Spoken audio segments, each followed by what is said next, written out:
Hello दोस्तों, नमस्कार। मैं नाम मनीष मुर्वेस, आप सभी का अपने नाट्य कोचिंग क्लासेस में एक शानदार तरीकों से स्वागत करता हूं। दोस्तों, मैं आज आप लोगों को 8वां क्वेश्चन 5.7 का एक शानदार तरीकों से पढ़ाने वाला हूं, जिसमें एक शानदार तरीकों से मैं इस तरीके से पढ़ा दूंगा कि आप लोग इस क्वेश्चन को कभी नहीं भूलेंगे। देखिए, आप लोगों को अगर ऐसा क्वेश्चन सॉल्व करने के लिए बोल दे तो आप लोग कैसे सॉल्व आउट करते हैं, तो आइए बताते हैं। देखिए, 5.7 में सभी क्वेश्चन को बोला है कि द्विकोटि का अवकलन कीजिए। द्विकोटि का अवकलन आप लोगों को पता होगा, जैसा कि आप लोगों ने 7 क्वेश्चन सीख लिया है। तो द्विकोटि का मतलब 2 बार अवकलन करना होता है। एक बार हम डी बाई डी एक्स लेंगे, किसका? tan इनवर्स एक्स का। tan इनवर्स एक्स का डी बाई डी एक्स लेंगे, तो मैंने ले लिया। उसके बाद भी इसका क्या करना होता है, फिर से दोबारा डी बाई डी एक्स लेते हैं और हमारा हो जाता है सॉल्व आउट। तो देखिए, एक बार जब हम डी बाई डी एक्स लेंगे तो क्या मिलेगा? देखिए, क्योंकि मेरे को तो डी बाई डी एक्स एक बार लिखना पड़ेगा, क्योंकि अभी तो मैं केवल एक बार सॉल्व आउट कर रहा हूँ। तो मिलेगा 1 अपन का 1 प्लस एक्स स्क्वायर। ठीक है, आपको इस तरीके से कुछ मिलेगा। तो आपको इस तरीके से मिलेगा, आप लोगों ने शानदार तरीकों से इसको लिख लिया है। ठीक है, मुझे पूर्ण विश्वास है आप लोगों को यहाँ तक तो अच्छी तरीके से समझ में आया होगा। लेकिन अगर दूसरे स्टेप में कैसे सॉल्व आउट करेंगे, आइए देखते हैं।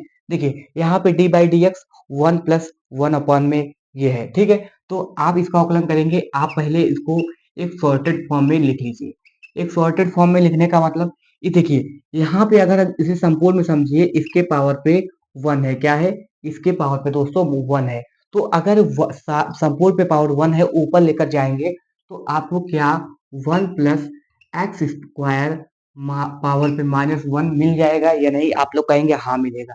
अब आप लोग एक बार इसे एक्स ट्रीट कीजिए। क्या ट्रीट करेंगे? इसे आप लोग एक बार एक्स ट्रीट कीजिए। तो जैसे ही एक्स ट्रीट करेंगे, तो आपको पता है कि अगर एक्स पे पावर n है, तो क्या होता है कि मैंने बताया था कि अगर कोई बोले एक्स पे पावर n, तो आप बोलिए कि एन एक्स पे पावर n-1। तो आप इसे जैसे ही सॉल्व आउट करेंगे तो क्या मिलेगा? -1, उसके बाद 1 प्लस एक्स पे पावर -1, क्योंकि n-1, n आपका -1 ही था, उसके बाद उसमें भी -1, तो क्या हो जाएगा? ये आपका माइनस का 2 हो जाएगा। और मैंने बताया था, अगर आपका एक्स से कोई चीज डिफर मिले तो उसका दोबारा अवकलन करना पड़ता है।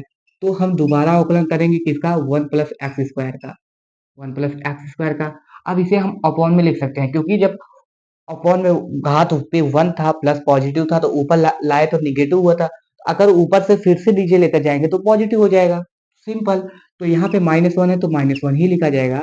एंड 1 प्लस का एक्स स्क्वायर पे पावर 2, इस तरीके से आपको मिला। और जैसे ही इसको हम सॉल्व आउट करेंगे, तो देखिए, यहाँ पे कांस्टेंट वैल्यू है, ये तो 0 हो जाएगा। एंड एक्स पे पावर 2 का अवकलन जैसे करेंगे तो हमें क्या मिलेगा? 2x। तो अगर इसे हम इक्वल में लिखेंगे, 2x माइनस में लिखेंगे, उसका 1 प्लस में एक्स स्क्वायर पे पावर 2। आप लोगों का एकदम एग्जैक्ट आंसर हो चुका है। तो आप लोग बताइएगा दोस्तों, आप लोगों को अच्छी तरीके से समझ में आया हो।